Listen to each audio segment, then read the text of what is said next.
नमस्ते। मेरे इस YouTube चैनल पे आप सभी का बहुत दिल से स्वागत करता हूँ। 31 अगस्त को जो हफ्ता शुरू होने वाला है, इस पे मैं टेक्निकल व्यू देने वाला हूँ और इस वीडियो में आपको क्या क्या मिलने वाला है ये आप ज़रा समझिए।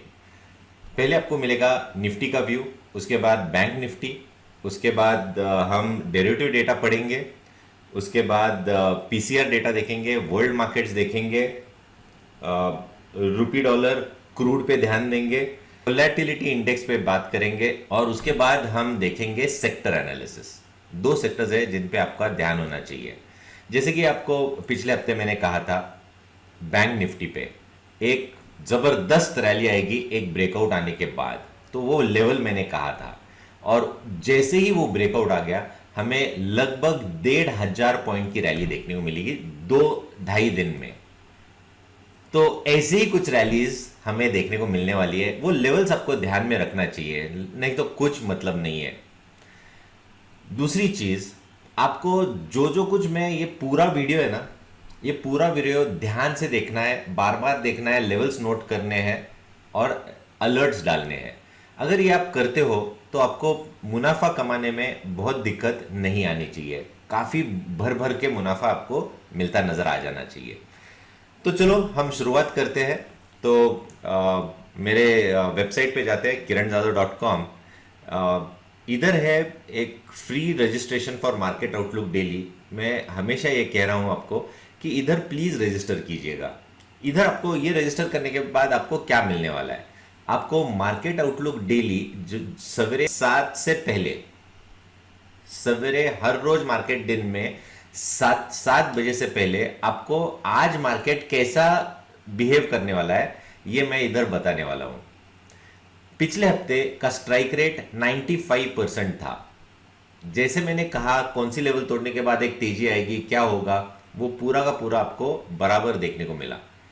तो ये रजिस्टर करना ना भूले। ये रजिस्टर करने के बाद आपको दो चीजें मिलती है, एक तो मार्केट आउटलुक डेली और दूसरा मिलता है केजे चार्ट्स, जो कि अभी मैं लॉग इन करने जा रहा हूं। आपका जीमेल होना चाहिए, साइन इन विद गूगल करूंगा।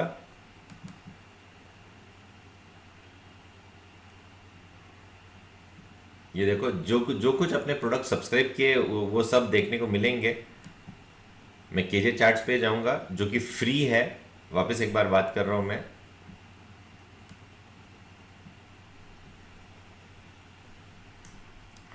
थोड़े से एडजस्टमेंट्स कर लूंगा।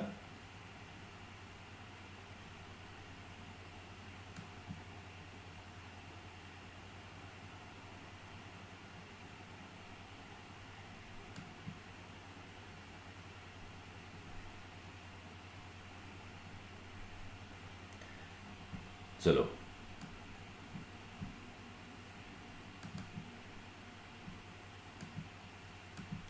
देखिए, जो मैं इतने महीनों से लगातार आपसे बात कर रहा हूं कि एक ट्रेंड लाइन है जिसको मार्केट काफी रिस्पेक्ट दे रहा है, वो ट्रेंड लाइन रही ये। इस ट्रेंड लाइन को रिस्पेक्ट जिस तरीके से मिल रहा है मुझे बहुत खुशी हो रही है। और सबसे अच्छी बात क्या है मालूम है, जो ट्रेंड इज माय फ्रेंड नहीं मानते हैं, जो टॉप पे बेचना चाहते हैं, वो 50 पॉइंट 100 पॉइंट नीचे आने के बाद बहुत खुश होते हैं, बड़ा बड़ा के बात करते हैं कि मैंने बेचने के लिए कहा था। वो सब ट्रैप हो रहे हैं। आपको 50-100 रुपए के प्रॉफिट चाहिए या जो 7,500 से 11,650 की रैली है, लगातार मैं बात कर रहा हूं इन लेवल्स पे बाय करना है, बेचना नहीं है, क्योंकि ये ट्रेंड लाइन वैल्यू है। देखिए, टेक्निकल एनालिसिस का बहुत महत्व है और ये आपको समझना चाहिए कि क्यों ये होता है। कई लोग हैं जिनको लगता है कि बहुत बढ़ गया और हमारे लिए इनका होना बहुत इंपॉर्टेंट है। क्यों? क्योंकि हर एक हायर लेवल पे एक नया शॉर्ट पोजीशन का बनाते हैं। क्यों? क्योंकि बहुत बढ़ गया, अभी नीचे आना ही चाहिए। और जो ट्रेंड इज माय फ्रेंड मान के चलते हैं, वो जो लोअर लेवल्स पे आता है वो बाय करके ही चलते हैं। देखिए, अभी मैं चार्ट पे जाता हूं, ये नीचे करेक्शन आ गया, इधर बाइंग आ गई, सपोर्ट, वापस सपोर्ट, इधर छोटे से करेक्शंस आ गए, वापस एक बार ट्रेंड लाइन के आसपास आ गए तो बाय। तो मेरा मानना है कि ये तो चलता ही रहेगा। और पिछले हफ्ते मैंने एक हॉरिजॉन्टल लाइन ड्रॉ की थी, उसके कलर चेंज करता हूं ताकि आपको पता चले। मैंने एक हॉरिजॉन्टल लाइन ड्रॉ की थी यहां से,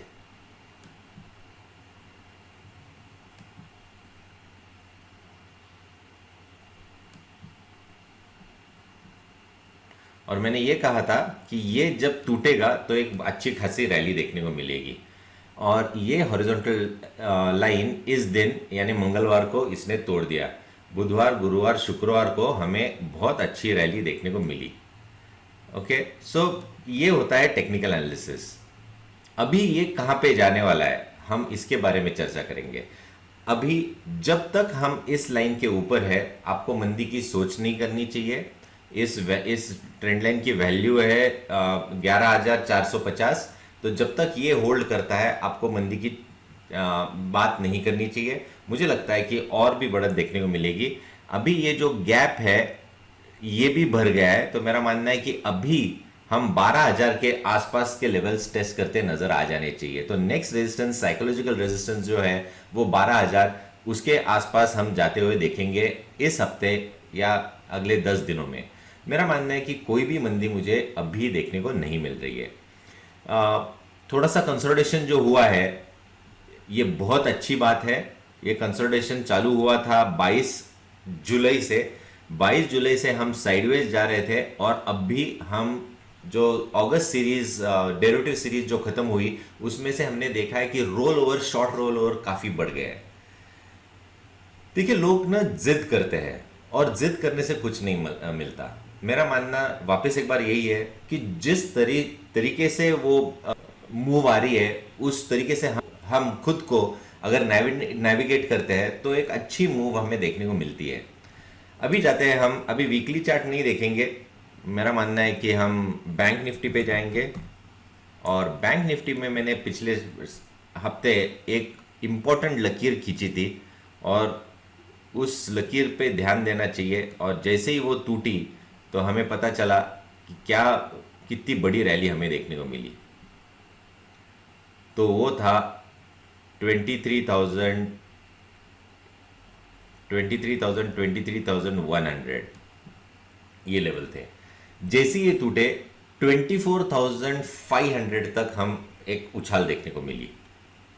अच्छा, सबसे बढ़िया बात, पिछले मंगलवार को मैंने बजाज फाइनेंस ये स्टॉक यूट्यूब पे डाल दिया। देखिए उधर भी क्या मूव आ गई। इसलिए आपको ये ध्यान में रखना है कि आपको इस हफ्ते भी वापस एक बार मैं एक स्टॉक देने वाला हूं, ऐसा ही बढ़िया, जो बहुत अच्छी मूव देने की ताकत रखता है। तो मेरा मानना है कि आपको मेरा जो YouTube चैनल है उसको सब्सक्राइब करना चाहिए, और दूसरी बात जो इंपॉर्टेंट है वो भूलना नहीं है, वो बात है बेल आइकॉन।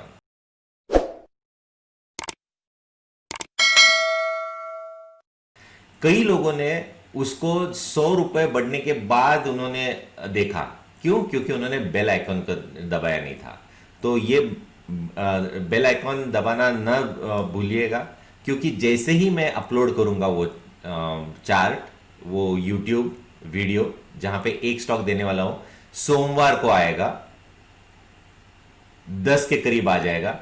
मेरा मानना है उधर से वो स्टॉक काफी बड़ी अपमूव देखने को मिलेगी।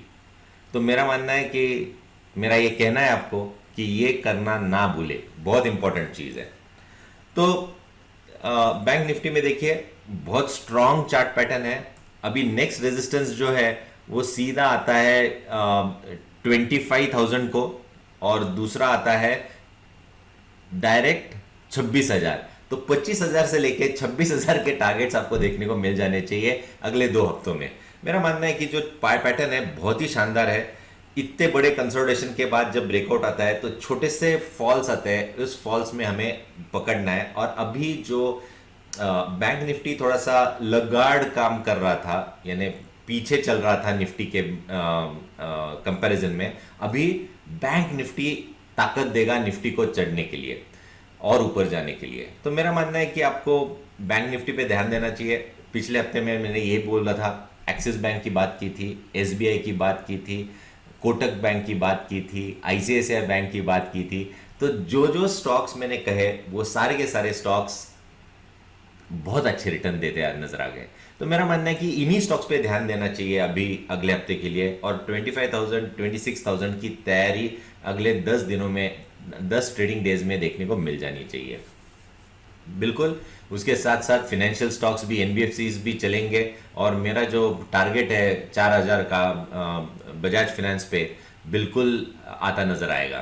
तो मेरा मेरा कॉन्फिडेंस अभी भी है कि जो रिस्क टू रिवॉर्ड रेशो 1:6 का दिया था वो तो बिल्कुल आएगा। और इस सोमवार को 10 बजे आपको ऐसा ही 1:3 के ऊपर वाला रिस्क टू रिवॉर्ड वाला स्टॉक जरूर देखने को मिलेगा। तो दोस्तों प्लीज ना भूले बेल आइकॉन को दबाने के लिए और सब्सक्राइब करने के लिए। चलो, तो बैंक निफ्टी पे व्यू हो गया। अभी हम डेरिवेटिव डेटा देखते हैं। एनएससी पे जाएंगे। आपको लेवल्स याद आ गए होंगे, मैंने क्या कहा, कहाँ कहाँ पे जाना चाहिए। सॉरी,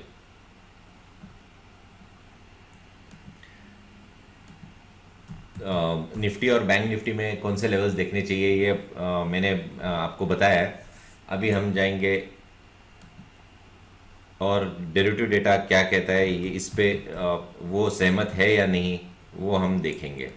तो जो टेक्निकल लेवल्स है वही लेवल्स अगर डेरिवेटिव में आते हैं तो मेरा कॉन्फिडेंस और भी बढ़ेगा। हम देखते हैं, मैंने देखा नहीं है, आपके सामने ही देखता हूँ। चलो, कल का क्लोज था 11,647 यानी 11,650। तो अगर हम पहले पुट साइड देखेंगे, सबसे ज़्यादा इंटरेस्ट जो ओपन इंटरेस्ट है वो है 11,500 और उसके नज़दीक वाला है 11,600। तो मेरा मानना है कि 11,500 के नीचे निफ्टी नहीं जाएगा।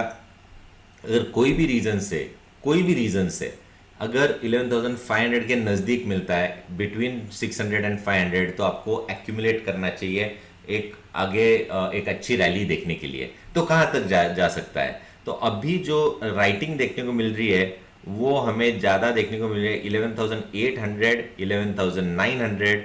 11,800 में 23,000 शेयर है, 11,900 में 21,000 है, और सबसे ज़्यादा 33,000 शेयर्स जो कि 12,000 लेवल्स पे है। तो मेरा मानना है कि कॉल राइटर्स ऊपर ऊपर भाग रहे हैं, इसका मतलब है हम 12,000 के आसपास के लेवल्स जल्दी देखने को मिलेंगे।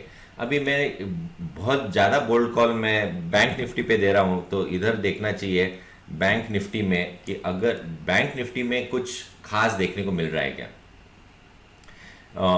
24,523 कल का क्लोज है, फ्राइडे का। तो 24,500 का ऑप्शन चेन डेटा देखना चाहिए। 24,500 करेक्ट। पुट साइड पे देखेंगे तो सबसे ज़्यादा है 24, यानी 24,000 के नीचे जाने की प्रोबेबिलिटी बहुत कम है। इसके नज़दीक अगर कोई भी रीज़न से आता है तो हमें बाय करके चलना चाहिए, लॉन्ग पोजीशंस क्रिएट करनी चाहिए। और ऑन द हायर साइड कहाँ तक जाएंगे अगर ये देखना है तो सबसे ज़्यादा 25,000, हमने टारगेट 25,000 का ही दिया है पहला, और दूसरा टारगेट दिया है 26,000 का, तो उधर कम है, पर 25,500 में 21,500 की ओपन इंटरेस्ट पोजीशंस देखने को मिल रही है। देखिए दोस्तों, एक ही दिन हुआ है सितंबर सीरीज चालू होते हुए, तो मेरा मानना है कि जिस तरीके से ये डेटा पैन आउट हो रहा है काफ़ी स्ट्रेंथ दिलाता है। और ये स्ट्रेंथ, ये जो डेटा रीडिंग है, अगर ये आप कर सकते हैं तो आपको स्टॉक स्पेसिफिक भी एक अच्छे मूव्स देखने को मिलेंगे, जो कि आपको मंडे को 10 बजे देखने को मिलेगा। ओके, तो ये रहा डेरिवेटिव डेटा जो कि टेक्निकल लेवल से लगभग सहमति दिलाता नजर आ रहा है। तो मेरा मानना है कि अगला हफ्ता स्ट्रांग होने की प्रोबेबिलिटी है। अभी हम देखते हैं पीसीआर डेटा। पीसीआर का डेटा हम देखते हैं तो कल का पीसीआर, जो शुक्रवार का पीसीआर है, वो था 1.641। ये आपको कहाँ देखने को मिलेगा? पीसीआर डेटा लाइव मार्केट्स में हम हमारे वेबसाइट पे देते हैं, और मैं जाता हूँ होम पेज पे। ये इधर हर घंटे में हम आपको बताते हैं कि पीसीआर क्या चल रहा है। तो अगर आपको पीसीआर समझना है कि कहाँ है पीसीआर, तो ये इधर आपको पता चल जाएगा। ओके, अभी वापस एक बार जो नए लोग जुड़ रहे हैं इनके लिए मैं आपको कैसे रीड करते हैं इस पे थोड़ा सा ध्यान दूंगा। एक नॉर्मली देखते हैं कि एक के आसपास अगर पीसीआर आता है तो ये ओवर सोल्ड टेरिटरी है, उधर से एक बाउंस बैक देखने को मिलेगा। बहुत कम बार यानी एक्सट्रीम बेरिश अगर सिनेरियो होते हैं तो 0.85 0.8 तक हम जाते हुए देखने को मिलता है। मेरा मानना है कि वो ऑड एक रीजंस होते हैं जिसके कारण एक्सट्रीमली ओवरसोल्ड में चले जाते हैं, एक्सट्रीमली ओवरबॉट में जाते हैं। एवरेज अगर देखा जाए तो हम 1.6 एवरेज रेट है, तो हम बहुत ओवर स्ट्रेस नहीं है। मेरा मानना है कि ओवर स्ट्रेस्ड हम 1.8 1.9 अगर जाता है तो हम ओवर स्ट्रेस खुद को कहलाएंगे। अभी तक तो मुझे लगता है कि पीसीआर वेल प्लेस्ड है, हेडरूम है, तो इधर भी मुझे लगता है कि कोई दिक्कत नहीं है। अभी हम वर्ल्ड मार्केट देखेंगे जो कि बहुत इंपॉर्टेंट है। वर्ल्ड मार्केट्स अगर देखते हैं तो मैं पहले डाउ जोन्स पे जाएंगे और डाउ जोन्स कैसे देखने को मिल रहा है हम ये देखेंगे। देखिए डाउ जोन्स में भी हम ये वीकली चार्ट है, काफ़ी अच्छी अपसाइड देखने को मिली। और पिछले हफ्ते मैंने एक इम्पॉर्टेंट लेवल कही थी, ये लेवल थी जो कि 27,600 की थी। जैसे ही ये टूटेगा मैंने कहा था एक अच्छी रैली देखने को मिली, वैसे ही हम पैन आउट होते नजर आ रहे हैं। और अभी हम कहाँ जाएंगे तो वीकली चार्ट्स अगर देखते हैं तो ये गैप है, इसके ऊपर हम चले गए, इधर जो गैप दिख रही है। मेरा मानना है कि अभी ये गैप फिल हो जाएगी जो कि 29,000 के टारगेट्स है, जो कि बहुत दूर नहीं है इधर से, और 400-500 पॉइंट की रैली है। पर ये अगर इधर से ऊपर जाता है तो ऑल टाइम हाई लेवल्स छूने में ये कोई कमी नहीं करेगा। तो 29,500 तक जाने की डाउ जोन्स में ताकत रखता है। तो जिस तरीके से ये चार्ट पैटर्न उभर के आ रहे हैं, मेरा मानना है कि बहुत ही शानदार देखने को मिलेगा। और जैसे अपमूव वर्ल्ड मार्केट्स में देखने को मिलेंगे, हम पीछे नहीं छूटेंगे, हमें हमारे मार्केट्स में भी एक अच्छी अपमूव देखने को मिल जानी चाहिए। तो अगर वर्ल्ड मार्केट चल रहे हैं तो हमें दूसरी चीज देखनी चाहिए, वो है क्रूड और रुपी डॉलर। तो क्रूड पहले हम रुपी डॉलर पे ध्यान देंगे, वर्ल्ड करेंसीज पे जाएंगे।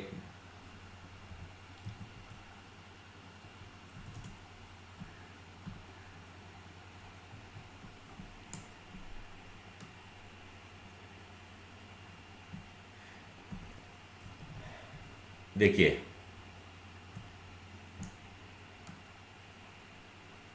रुपी कितना स्ट्रांग हो रहा है, इसका ये मतलब है जो पिछले कई दिनों से मैं बात कर रहा था कि रुपी स्ट्रेंथ दिलाता नजर आ रहा है। मेरा मानना है कि ये जो इम्पोर्टेंट लेवल्स इसने जो पिछले पिछले हफ्ते मैंने कहा था 7450 के, जैसे ही ये तोड़ दिए, रुपी में कितनी बड़ी स्ट्रेंथ देखने को मिली। अभी जो नेक्स्ट लेवल आपको ध्यान में देनी है वो है ये रेजिस्टेंस लेवल। तो कहाँ तक रुपी और स्ट्रेंथ दिलाता नजर आएगा, मुझे लगता है 7250-60 के आसपास से लेके आपको 7230 के ये लेवल्स तक रुपी में स्ट्रेंथ आती नजर आएगी। तो ये बहुत अच्छी बात है मार्केट्स के लिए। अगर रुपी स्ट्रेंथनिंग होता है यानी एफआई इन्फ्लोज हो रहे हैं, और एफआई इन्फ्लोज अगर होते हैं तो मेरा मानना है कि मार्केट ऊपर चलना चाहिए। वॉल्यूम्स देखिए रुपी में बहुत स्ट्रांग है। जितना डॉलर वीक होगा उतना ही मार्केट्स में ग्रोथ देखने को मिलेगी। ये इनवर्स प्रोपोर्शन होता है हमेशा। तो रुपी काफ़ी स्ट्रेंथ दिलाता नजर आ रहा है। ये एक स्ट्रांग पॉइंट है जहां पे हमें कॉन्फिडेंस देता है कि मार्केट ऊपर जाएगा। अभी हम क्रूड देखेंगे।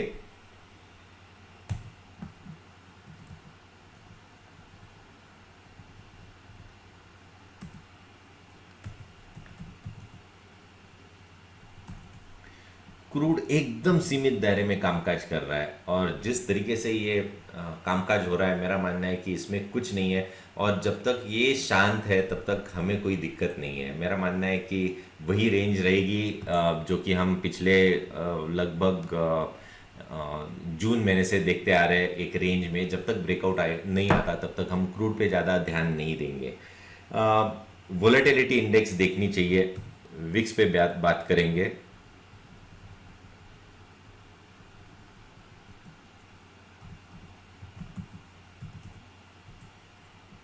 वही बात 18.35 बहुत अच्छा विक्स देखने को मिल रहा है। मेरा मानना है जब तक 28 के नीचे है, 24 से 28 के नीचे है, इंपॉर्टेंट रेजिस्टेंस है, तब तक कोई भी मंदी की बात नहीं करेगा। ये बार बार कह रहा हूँ, जो पहली बार ये वीडियो देख रहे हैं, मेरा मानना है कि पिछले वीडियोस जाके देखिए मैंने कैसे प्रिडिक्शंस किए थे, मैंने क्या क्या बोला था, क्योंकि वो रिपीट करने में मज़ा नहीं है। क्योंकि जो लोग लगातार हर हफ्ते देख रहे हैं उनके लिए वो थोड़ा सा रिपीटेटिव होता है। तो मेरा मानना है कि अभी भी कोई भी क्लूज विक्स से नहीं मिल रहे कि मंदी होगी। अभी हम आएंगे सेक्टर एनालिसिस पे, जो कि इम्पोर्टेंट है। दो सेक्टर जिसकी बात मैंने पिछले हफ्ते भी की। तो पहला रहेगा निफ्टी आईटी।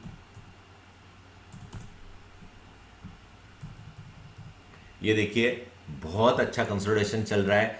28 जुलाई से हम देख रहे हैं एक सीमित दायरे में कामकाज हो रहा है। लेवल लिख लीजिए आईटी का 18,375, 18375। मैं रिपीट कर रहा हूँ 18375। ये ब्रेकआउट लेवल है। जिस वक्त ये लेवल तोड़ के निफ्टी आईटी निकलेगा, तब आपको बहुत बड़ी रैली निफ्टी दिलाता नजर आएगा। अभी देखिए इंडेक्स में क्या हो रहा है। पहली जो रैली हमने देखी वो किसके वजह से थी? रिलायंस की वजह से थी। उसके बाद दूसरे स्टॉक्स चलने चालू कर दिए, रिलायंस शांत हो गया। तो हम नहीं स्कूल में वो रिले खेलते थे, बैटन मेरे तरफ से आपको दे, फिर आप भागो, मैं थोड़ी देर रेस्ट करता हूँ, फिर मेरे पास आता है, फिर मैं तो उसी तरह से आईटी ने उसके बाद परफॉर्म किया। रिलायंस के बाद आईटी सेक्टर्स ने, मार्केट वापस ऊपर गया, तब रिलायंस ने रेस्ट किया, फिर आईटी अभी रुक गया है, रिलायंस वापस चलना चालू कर देगा। और इसी तरह अभी बैंकिंग चल रहा है। तो मेरा मानना है कि पहले रिलायंस, फिर आईटी, फिर बैंकिंग, और उसके बाद वापस आईटी। तो आपको सेक्टरल चेंज कब करना है ये आपको पता चल जाएगा अगर आप इस लेवल पे ध्यान देते हैं। और तीसरा जो सेक्टर है वो है निफ्टी फार्मा अभी भी शांत है। मुझे लगता है कंसोलिडेशन हो रहा है, कोई भी वीकनेस नहीं है, और इधर से ऊपर जाएगा। उसकी ब्रेकआउट लेवल है 11,800। जैसे 11,800 चलेगा 12,000, 12,400, 500 और एक अपमूव आपको देखने को मिलेगी। तो दोस्तों आपको ये ध्यान देना है सेक्टोरल चेंज कब करना है, कब कौन से सेक्टर में जाना है, ये सिर्फ हमें चार्ट्स कहते हैं। तो दोस्तों देखिए, मैं हमेशा एक चीज़ लगातार कह रहा हूँ कि देखिए, आप हियर से पे, यानी किसी के बोलने से आप अगर बाय करते हैं तो कन्विक्शन नहीं आता। मुझे बताओ, अगर आपको मैंने कहा ये स्टॉक लो तो आप लोगे, पर कन्विक्शन से नहीं लोगे। थोड़ा सा ऊपर जाएगा तो कई लोगों ने प्रॉफिट भी बुक कर लिया होगा, छोटे से प्रॉफिट में संतुष्टि बिल्कुल नहीं। आपको कितनी क्वांटिटी लेनी चाहिए, आपको आपका पोर्टफोलियो कैसे पैन आउट करना है, portfolio management rules, money management rules, risk management rules, ये समझने हैं कि नहीं समझने? अगर ये समझना है तो आपको ना वर्कशॉप करना चाहिए। तो इंपॉर्टेंट चीज़ है दोस्तों, मैं रिपीटेटिव लगूंगा, पर अगर आप सीखते हो तो मैं जो आज कह रहा हूं मेरी कहने की जरूरत नहीं पड़ेगी, आप खुद ये प्रिडिक्ट कर पाओगे। तो मेरा मानना है कि आपको खुद सीखना चाहिए।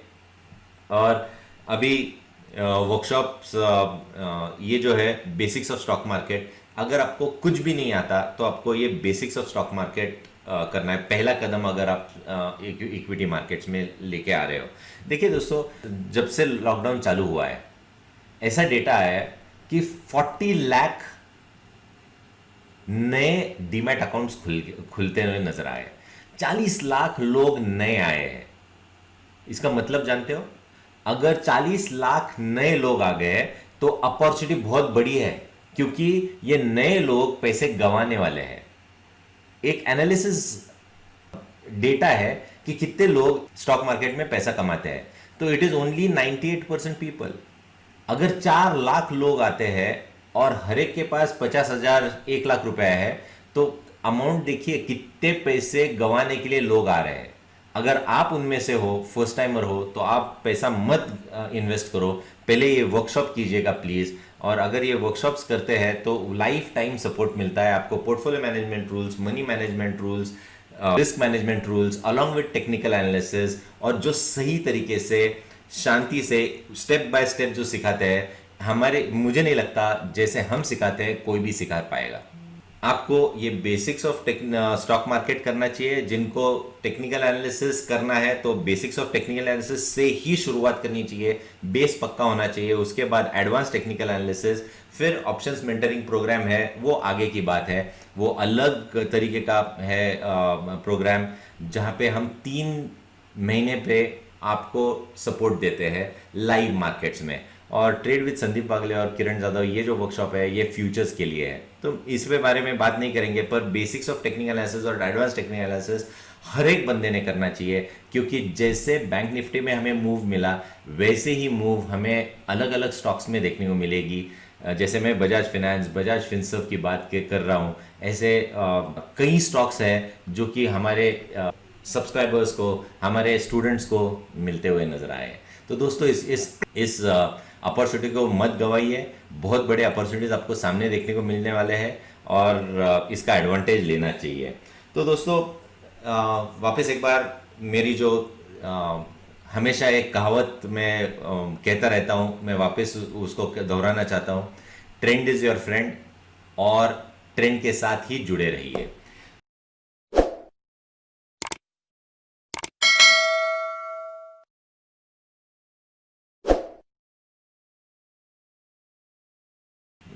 मिलते हैं नेक्स्ट हफ्ते। धन्यवाद दोस्तों, फिर मिलेंगे अगले हफ्ते। Bye for now, thank you, नमस्ते।